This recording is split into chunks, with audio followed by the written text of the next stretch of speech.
Alors ne vous inquiétez pas, je vais faire court. Les soins de support, c'est très intéressant, mais un excellent soin de support qui coûte pas cher, c'est le soleil. Ça aide aussi, donc je vais faire court. Je pense que la journée fut très riche, instructive, avec des orateurs de qualité. Même pour moi, mais pour vous aussi, je pense, parce que la majorité d'entre vous doit baigner dans les soins de support quand même, ou être très intéressé. C'était vraiment très instructif. On a bien vu depuis ce matin, si on rebrosse vite fait la journée, que la thématique des soins de support, elle a été ébauchée dans le premier plan cancer. Elle a été développée dans le plan cancer 2, notamment en période curative. Ce qu'a dit M. Bondil ce matin a été justifié. On ne pouvait pas s'occuper de l'après-cancer avant de s'être occupé du cancer. Et je pense que malheureusement, on n'est pas encore arrivé au top au niveau du cancer.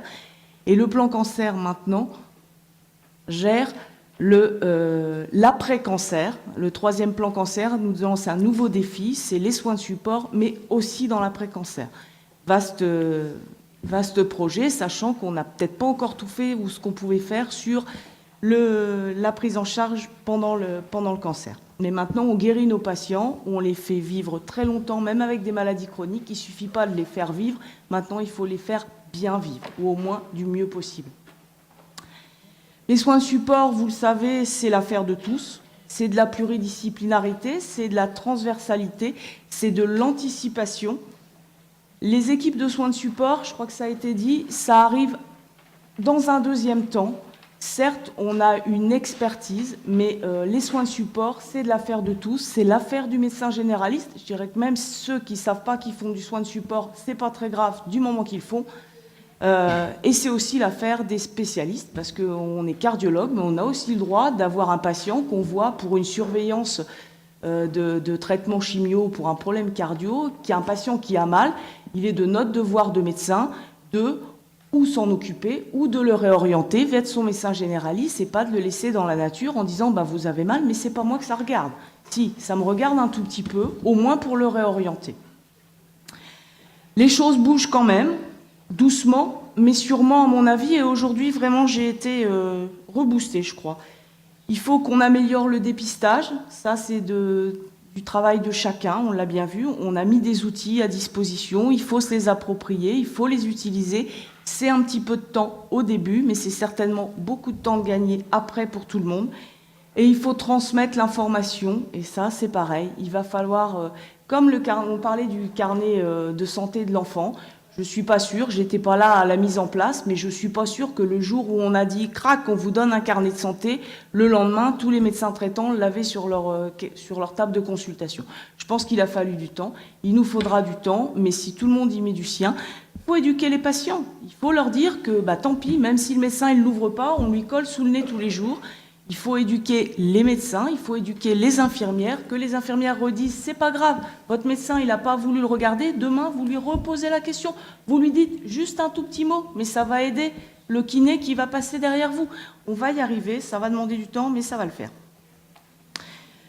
On voit que maintenant il est nécessaire de développer la recherche en soins de support. Je crois qu'on a vécu un petit peu sur nos acquis, on a essayé de faire ce qu'on pouvait, maintenant c'est clair, on est à la période de l'évidence base médecine. C'est peut-être moins facile pour les soins de support, c'est moins facile aussi pour les thérapies non conventionnelles, par exemple. Peut-être qu'il va falloir trouver des nouveaux moyens de prouver ce qu'on fait, mais de toute façon, il va falloir y passer, et c'est normal. Il ne suffit pas de dire « moi, je fais des choses, c'est bien, ça marche ». Non, il faut prouver, et c'est normal. On n'a en plus pas les moyens de faire des choses qu'on pense qui marchent et qui ne marchent peut-être pas ou qui n'apportent pas un vrai bénéfice.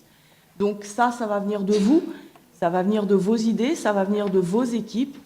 On a maintenant avec l'AFSOS mis en place des aides méthodologiques, mais il faut que vous nous fassiez remonter vos demandes, vos envies, et qu'on voit après comment on peut faire pour essayer d'aider. On a bien vu, Florence l'a montré, on a de la chance en plus en région, il y a quand même Florence qui était pionnière dans la qualité de vie, dans les soins de support, donc c'est aussi une aide qui peut nous être apportée. Il faut qu'on lance des idées, il faut qu'on essaye de les mettre en place. C'est aussi une histoire de multidisciplinarité, de pluridisciplinarité, de multicentres. Plus on sera nombreux, on fait du soin de support un petit peu chacun comme on peut dans notre coin. Même si on essaye de développer, essayons de développer des recherches multicentriques comme les bains de bouche. Là, il y a plusieurs centres et tout ce qui est multicentrique prend encore plus d'intérêt.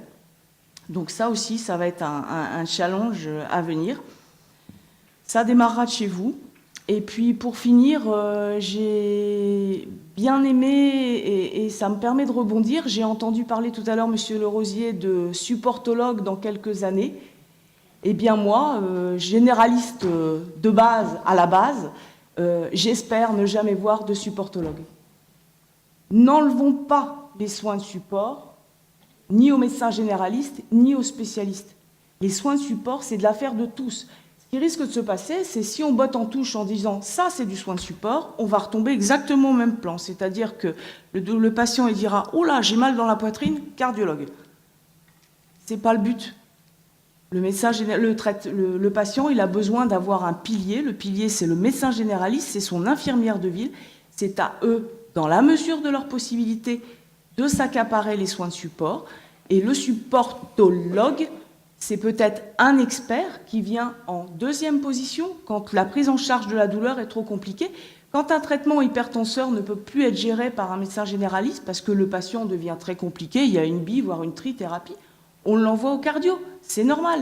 Mais la première prise en charge, elle est dans les cabinets de médecine générale, elle est dans les cabinets infirmiers.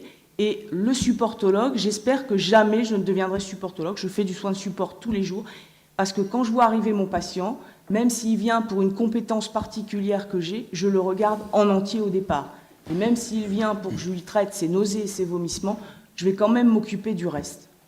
Et ça, c'est quelque chose, je pense qu'il faut se battre pour ça. Il faut se battre pour les soins de support, mais il faut se battre pour que les soins de support restent de l'affaire de tous.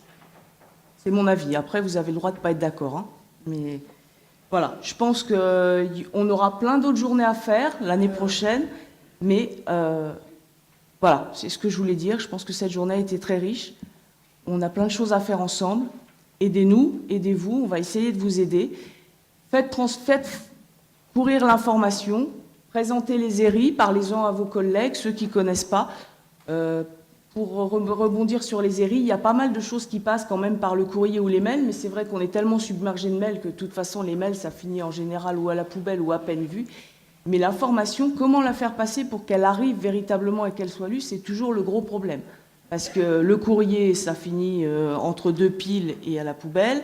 Les mails, quand on revient de vacances et qu'on en a 350, on lit les principaux, les autres... Mais on est tous pareils, hein. Donc comment faire? C'est vrai que je pense qu'il y a un moment, il faut peut-être aller un petit peu chercher l'information. À nous de la faire, mais il faut aussi être intéressé. Mais je pense que si vous êtes là, c'est justement que vous étiez intéressé. Merci encore à vous.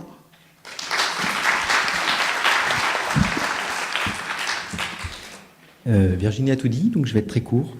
Je vais simplement dire quelques remerciements pendant 1 minute et juste vous demander votre attention pendant 3 minutes 52, le temps d'un petit film qui va faire un petit peu la synthèse de cette journée.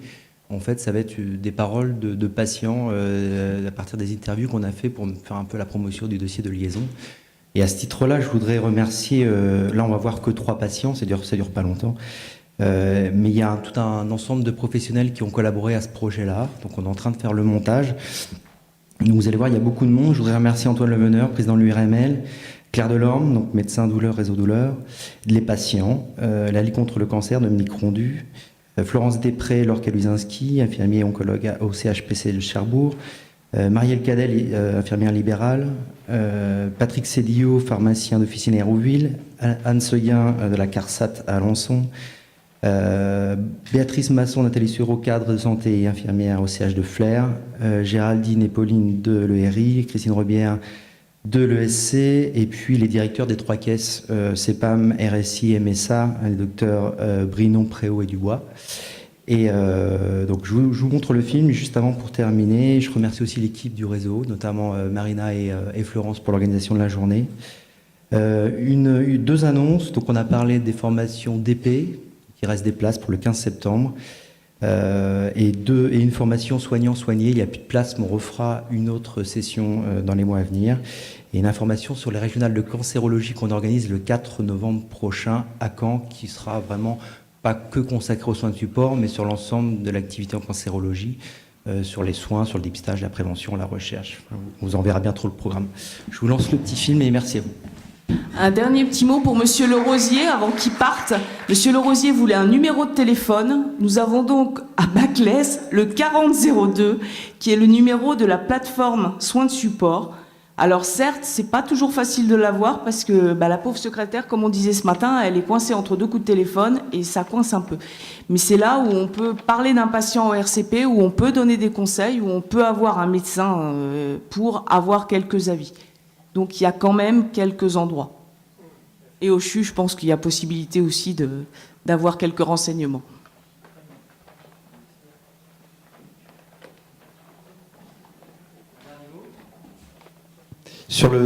Vous avez un petit questionnaire à remplir, c'est pas très long, juste 2 minutes, si vous avez le temps, ça nous arrange beaucoup pour la suite.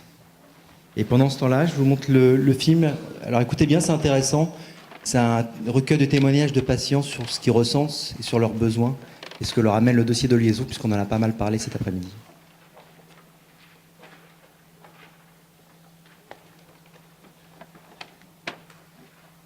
Alors la première difficulté, ça a été de savoir où trouver les gens qui allaient me soigner, parce que je savais qu'il y en aurait beaucoup. J'ai eu un chirurgien et l'oncologue.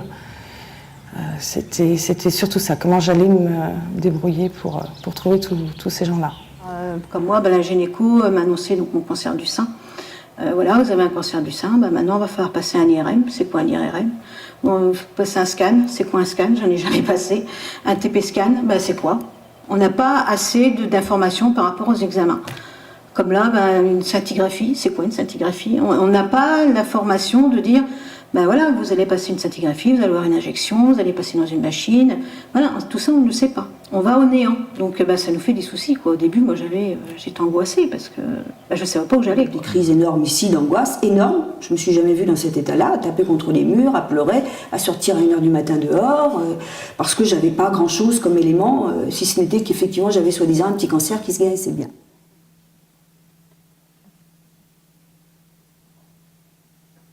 Alors dans mon dossier, moi, ce que j'ai fait, j'ai voulu ne pas m'embêter parce que quand on est en traitement, on a d'autres choses à penser que de rechercher dans un annuaire ou appeler différents services. Donc le but que je me suis donné pour ce carnet, c'est d'avoir mes coordonnées, bien sûr, parce que le perdre, ça aurait été assez compliqué. Et de marquer les différents professionnels qui s'occupaient de moi. Donc ça peut être le chirurgien, ça peut être l'anesthésiste, ça va être le cancérologue. Parce que quand j'avais besoin d'un renseignement, quand j'avais une question sur mes traitements, je pouvais les joindre directement. J'ai noté aussi mes infirmiers, mais également tous les soins de support, comme l'auriculothérapie, l'esthéticienne, l'assistante sociale, parce que pendant les traitements, c'est pas toujours évident. On a besoin de quelqu'un qui nous oriente aussi sur différentes choses. Voilà, mon médecin traitant, les infirmiers, parce qu'il fallait vraiment que tout soit accessible. Chaque fois que je tournais une page, il fallait que je puisse avoir mon renseignement tout de suite. Si, l'ensemble des coordonnées, des référents, c'est très important que ce soit mis dans ce carnet.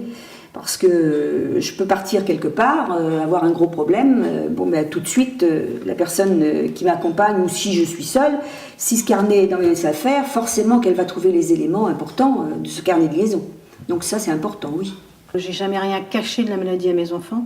Donc comme là, on a ouvert le classeur, on a suivi le classeur, que ce soit avec mon mari ou avec mes enfants, en leur montrant tous les effets indésirables, que si jamais il m'arrivait quelque chose, ils ont un numéro de téléphone de l'infirmière, ils ont le numéro de téléphone du médecin, de la cancérologue, et au moins ça les rassure aussi, quelque part, parce qu'ils se disent, on a besoin de chercher, au moins on a tout dans le classeur. Je me souviens d'une fois, je sortais de chimiothérapie, j'étais vraiment pas bien, et le premier réflexe de mon conjoint, c'est d'aller regarder dans le carnet, voir si les effets indésirables étaient écrits dedans, et comme il n'a pas trouvé, il a pu avoir le numéro de Baclès, les appeler directement.